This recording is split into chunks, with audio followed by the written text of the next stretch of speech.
Sri Chandrasekharendra Saraswati Vishwa Mahavidyalaya, deemed to be University, Kanchipuram, Tamil Nadu. Admission open. Apply online at www.kanchiuniv.ac.in. అనేక మంది బ్రాహ్మణులకి, ముఖ్యంగా పేద వర్గాల్లో ఉన్నటువంటి బ్రాహ్మణులందరికీ కూడా ఎంతో ఆత్మవిశ్వాసాన్ని ఇచ్చింది. గతంలో డబ్బులు లేనటువంటి వాళ్ళు, ఆర్థిక స్థితి బాగా లేనటువంటి బ్రాహ్మణులందరూ కూడా ఓవర్సీస్ స్కాలర్షిప్లు వచ్చేటువంటి అవకాశమే లేనటువంటి నేపథ్యంలో బ్రాహ్మణ సంక్షేమ పరిషత్ ద్వారా అనేక మంది విద్యార్థుల్ని విదేశాలకు పంపించినటువంటి సంగతి మనకందరికి కూడా తెలుసు. ఒక సుదీర్ఘకాలం అడ్మినిస్ట్రేషన్లోనూ పరిపాలనలోనూ బ్రాహ్మణుల జాతి కోసం నిరంతరం శ్రమిస్తున్నటువంటి రమణాచారి గారే ఇలా ఆవేదనతో ఈ ప్రభుత్వం బ్రాహ్మణుల పట్ల అనుసరిస్తున్నటువంటి వైఖరి మారాలి, గతంలో పెట్టినటువంటి స్కీములన్నీ కూడా కొనసాగించాలనేటువంటి ఏ అభ్యర్థన అయితే ఉందో ఆ అభ్యర్థనను వెంటనే స్వీకరించాలని మేము ఈ రాష్ట్ర ప్రభుత్వాన్ని డిమాండ్ చేస్తూ ఉన్నాం. మీరు మేనిఫెస్టోలో బ్రాహ్మణ పరిషత్కు రెట్టింపు నిధులని చెప్పినటువంటి మాటను ఆచరణలోకి తీసుకురావాల్సిందిగా మేము విజ్ఞప్తి చేస్తూ ఉన్నాం. అన్ని వర్గాలని మీరు ఈరోజు హామీల పేరు మీద అన్ని వర్గాలకు అన్యాయం చేసినట్టే ఇలా బ్రాహ్మణులకు కూడా అన్యాయం చేస్తే ఎట్లా ఉంటుందో అనేటువంటి విషయాన్ని కూడా చాలామంది చెప్తా ఉన్నారు. ఇప్పటికైనా బ్రాహ్మణ సంక్షేమ పరిషత్తును బలోపేతం చేయాలి. మీరు ఎన్నికల తర్వాత పాలకవర్గాన్ని రద్దు చేసినారు, ఇప్పటికీ ఆ ఉద్యోగులకి వేతనాలు లేవు.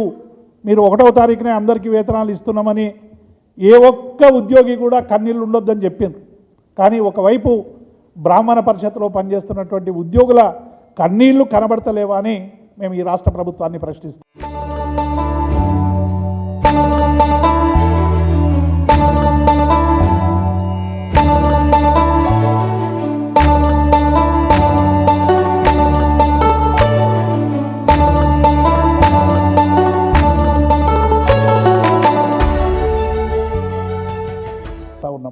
కాబట్టి ఈరోజు మరి విదేశీ విద్య కోసం పోయినటువంటి అనేక మంది అక్కడ రిసిషన్ వల్ల చాలా ఇబ్బందులు, ఇంతకుముందే వాణిదేవి గారు చెప్పినట్టు అనేక మంది చాలా ఇబ్బంది పడుతూ ఉన్నారు. వెనక్కి రావడం అనేటువంటిది ఒక గగన కుసుమంగా మారిపోయింది. 50 లక్షల రూపాయలు ఏదో స్కాలర్షిప్ల పేరు మీద వస్తాయి, ప్రభుత్వం ఇచ్చింది, విశ్వాసం మీద ఇవాళ విదేశాలకు పోయిండ్రు. ఇప్పుడు డబ్బు లేకపోయే వరకు వచ్చి ఆర్థిక పరిస్థితి చాలా ఇబ్బందిగా మారింది. ఆ ఫైనాన్షియల్ ఇన్స్టిట్యూషన్కు ఎడ్యుకేషన్ లోన్ కట్టడానికి విద్యార్థులందరూ కూడా చాలా ఇబ్బంది పడుతూ ఉన్నారు. అట్లాగే 344 దరఖాస్తుదారుల ఇంటర్వ్యూలు కూడా ఇప్పటికీ నిర్వహించలేదు. అసలు ఈ బ్రాహ్మణులు, పేద బ్రాహ్మణులకి మీ వైఖరేంది, ప్రభుత్వ వైఖరేంది?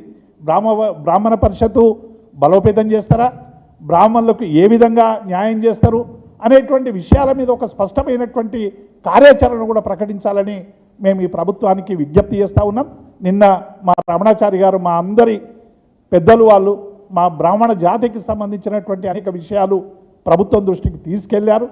ఈ లేఖ చూసైనా స్పందించి విదేశాల్లో ఉన్నటువంటి పేద బ్రాహ్మణ విద్యార్థులందరికీ కూడా రావాల్సినటువంటి మరి గ్రాంట్స్ మంజూరీ చేయాలి.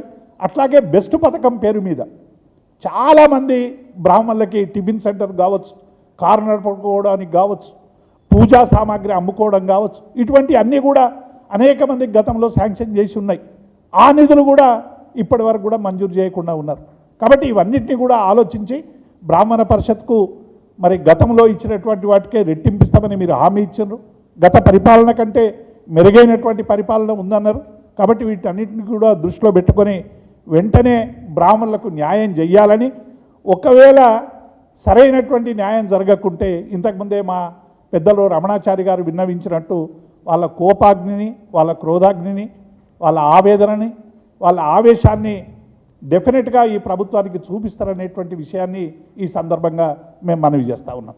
సైమాక్స్ సైమాక్స్, రుచికి శుచికి మారుపేరుగా సాంప్రదాయ వంటకాలకు కావలసిన మసాలాలు, పౌడర్లతో మీ ముందుకు వచ్చింది సైమాక్స్ ఫుడ్స్. తెలంగాణ రాష్ట్రంలోని భోజన ప్రియుల నుంచి వస్తున్న ఆదరణతో రిటైల్ మరియు ఆన్లైన్ తో పాటు ఇప్పుడు అమెజాన్ లో కూడా లభిస్తున్నాయి. ఆంధ్ర, తెలంగాణ, కర్ణాటక రాష్ట్రాల్లో డిస్ట్రిబ్యూటర్స్, రిటైల్ షాప్స్ కోసం వెంటనే 9866703250 కి కాల్ చేయండి.